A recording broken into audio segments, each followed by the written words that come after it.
آنا حضرت کسی نے پوچھا کہ عورتوں کا قبروں پہ جانا جائز ہے؟ فرمایا اگر بے پردہ عورتیں قبروں پہ جائیں تو یہ نہ پوچھو کہ جائز ہے کہ ناجائز ہے، یہ پوچھو اگر بے پردہ جائیں گی تو لعنتیں کتنی برسیں گی۔ مجھ سے یہ والا سوال پوچھو کہ لعنتیں کتنی برسیں گی، یہ بتا رہا ہوں۔ ایسی سوچ نہ رکھے، مزارات پر اسلامی بہنوں کو چاہیے کہ وہ نہ جایا کریں۔ ہاں، بارگاہ رسالت میں حاضری دے گی، جب حج کرے گی سرکار کے دربار میں حاضری دینا اب تو قریب بواجب وہاں جائے، اور کہیں جنت البقیع میں بھی نہیں، صرف بارگاہ رسالت میں حاضری۔ تو کسی بھی اسلامی بہن کو مزارات پر نہیں جانا ہے، اور غوث پاک کے روزے پر بھی نہیں جانا منع ہے۔ غوث پاک اس سے خوش نہیں ہوں گے۔ اسلام بھائیوں کو بھی میری بات ماننی چاہیے، میں کوئی اپنی طرف سے نہیں کہتا، میرے آقا اعلی حضرت رحمۃ اللہ تعالی علیہ نے عورتوں کو مزارات پر جانے کی جا بجا ممانعت فرمائی۔ مزارات اولیاء پر عورتوں کو نہیں جانا۔ Wake up to reality. قبرستان جا سکتی ہے؟ عورت کو قبرستان لے کے جانا چاہیے، عورت کا قبلہ درست رکھنے کے لیے قبرستان لے کے جایا کریں۔ عورت کے قبرستان جانے کی ممانعت کسی کے نزدیک بھی نہیں ہے۔ یہ آمزہ بریلوی صاحب نے ایک کتابچہ لکھا اور انہوں نے غلوف کیا۔ انہوں نے کہا کہ عورت قبرستان نہیں جا سکتی، مزارات پہ نہ جائے۔ مزارات پہ تو مردوں کو بھی نہیں جانا چاہیے، قبرستان عورت جا سکتی ہے۔ صحیح مسلم میں حدیث ہے، نبی الاسلام نے فرمایا میں نے تمہیں قبروں پہ جانے سے منع کیا تھا، اب میں تمہیں حکم دیتا ہوں کہ قبروں پہ جاؤ، کیونکہ یہ دنیا سے بے رغبتی دلاتی ہے، آخرت کی یاد دلاتی ہے۔ نبی الاسلام نے حکم دیا ہے کہ قبروں پہ جانا ہے۔ اچھا، امام ترمذی ایک حدیث لے کے آئے کہ نبی الاسلام نے ان عورتوں پہ لعنت فرمائی ہے جو کثرت سے قبروں کی زیارت کرتی ہیں، زوار القبور کے الفاظ ہیں۔ پھر امام ترمذی نے 7 کامنٹس کیے ہیں۔ وہ کہتے ہیں اس حدیث میں ان عورتوں کی مذمت ہے جو کثرت سے قبرستان جاتی ہیں، کبھی کبھار والوں کی نہیں، یا یہ حدیث منسوخ ہے اس حدیث کی وجہ سے جو مسلم شریف میں بھی ہے اور ترمذی میں بھی، کہ میں تمہیں حکم دیتا ہوں کہ قبروں پہ جاؤ تاکہ آخرت کی یاد آئے۔ اس سے بھی بڑھ کر مسلم شریف میں حدیث ہے، اما عائشہ کہتی ہیں سلام اللہ علیہا، ایک رات میری آنکھ کھلی تو نبی الاسلام بستر پہ نہیں تھے، میں اٹھی اور نبی الاسلام کی تلاش میں نکلی، میں نے دیکھا کہ آپ بقیع غرقد قبرستان گئے ہیں۔ وہ قبرستان پیچھے پہنچ گئی اور وہ کہتی ہے میں نے نبی الاسلام کو دیکھا، آپ نے 3 دفعہ یوں ہاتھ اٹھا کے دعا کی۔ وہ کہتی ہے میں دور سے دیکھ رہی تھی، میں بھاگتی ہوئی واپس آئی، اپنے بستر پہ لیٹ گئی تاکہ حضور کو نہ پتا چلے کہ میں پیچھے جاسوسی کر رہی تھی۔ وہ کہتی ہیں کہ میرا سانس تو بھولا ہوا تھا، نبی الاسلام واپس آئے تو آپ نے کہا کہ عائشہ تم میرے پیچھے آئی تھی؟ کہا یا رسول اللہ۔ آپ نے فرمایا کہ تم نے گمان کیا کہ اللہ اور اس کا رسول خیانت کریں گے، یعنی میں کسی اور بیوی کے پاس چلا گیا ہوں؟ انہوں نے کہا یا رسول اللہ میں نے یہی گمان کیا تھا۔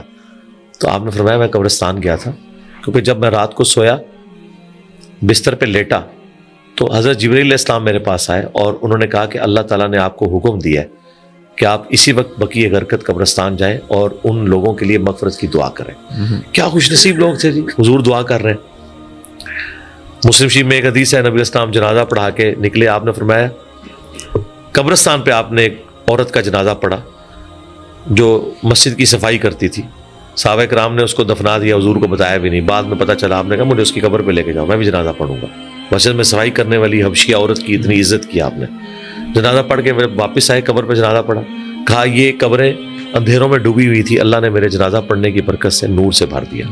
تو نبی الاسلام کی دعا کا تو یہ فائدہ ہے۔ اچھا، اس حدیث کی طرف واپس ہے، اما عائشہ نے کہا یا رسول اللہ جب میں قبرستان جاؤں تو میں کیا دعا مانگوں؟ تو یہ موقع تھا، حضور کہتے ہیں قبرستان تو عورت جا نہیں سکتی، آپ نے ان کو دعا تعلیم فرمائی۔ مسلم شریف میں یہ دعا ہے السلام علیکم اہل الدیار من المؤمنین والمسلمین وانا ان شاء اللہ بکم للاحقون نسأل اللہ لنا ولکم العافیہ۔ مزے کی بات بتاؤں، میں بقیع غرقد قبرستان میں نا یہ دعا لکھی ہے، نیچے مسلم شریف کا ریفرنس لکھا ہوا ہے، تو وہاں وہ جو شرطے پھر رہے ہوتے ہیں نا ان کے، وہ اردو بھی بول لیتے ہیں، وہ عورتوں کو اندر قبرستان نہیں جانے دیتے، آپ پتہ ہے صرف مر جاتے ہیں، عورتیں بیچاری باہر رہتی ہیں۔ تو میں نے ان کو باقاعدہ کہا، میں نے کہا یار یہ مسلم شریف کی تم نے حدیث لکھی ہوئی ہے، نیچے دعائیں لکھی ہیں، یہ تو دعا ہی اما عائشہ نے سکھائی ہے، اور اما عائشہ کو حضور نے کہا تھا جب تو قبرستان جا تو یہ مانگنا، تم لوگوں نے عورتوں کے اوپر کیوں بندی لگائی ہوئی ہے؟ اس میں تفنن کے طور پہ کہتا ہوں کہ احمد بریلوی اور جو سعودیہ کے وہابی ہیں نا ان کا ایک ہی عقیدہ تھا۔ ہاں، پاکستان کے اہل حدیث اس بات کے قائل ہیں کہ عورت قبرستان جا سکتی ہے، کیونکہ یہاں کے اہل حدیث کی خوبی ہے آپ جب ان کو حدیث بتاتے ہیں نا وہ پھر کسی عالم کو نہیں دیکھتے. تو عورتوں کو قبرستان لے کے جانا چاہیے تاکہ عبرت حاصل ہو. موت کی یاد، آخرت کی یاد عورتوں کو بھی تو چاہیے. بلکہ میں آپ کے اس کیمرے کی وساطت سے ان خامندوں کو جو اپنی عورتوں کی ناجائز خواہشات کی وجہ سے تنگ ہیں ریکویسٹ کروں گا انہیں ہفتے میں ایک دفعہ نا قبرستان ان کے رشتہ داروں کی قبروں پہ لے کے جایا کریں اور انہیں بتائیں یہ اصل ٹھکانہ ہے. اور عورتیں بڑی رقیق القلب ہوتی ہیں. میں تو اپنی بیوی کو لے کے جاتا ہوں، اس کی دادی کی قبر کے اوپر لے کے جاتا ہوں، رشتہ دار نانی کی قبر پہ لے کے جاتا ہوں اور قبرستان سے گزارتا ہوں تاکہ عبرت حاصل ہو. عورت کو بھی قبرستان لے کے جانا چاہیے. یہ جو پبلک میں مشہور ہے عورت جب قبرستان جاتی ہے تو وہ مردوں کو ننگی نظر آتی، پتہ نہیں کیا کیا باتیں انہوں نے بنائی ہوئی ہیں، اللہ معافی دے. البتہ عورت جنازے کے ساتھ نہ جائے، وہ نبی الاسلام نے منع کیا، اس میں صبر کم ہوتا ہے. عورت جنازہ بھی پڑھ سکتی ہے، صحیح مسلم میں ٹھیک ہے. اما عائشہ سلام اللہ علیہا کی مبارک زندگی میں 56 ہجری میں سعد ابن ابی وقاص جب فوت ہوئے تو اما عائشہ نے کہا کہ سعد کی میت لا کے سامنے رکھو، میں جنازہ پڑھوں گی.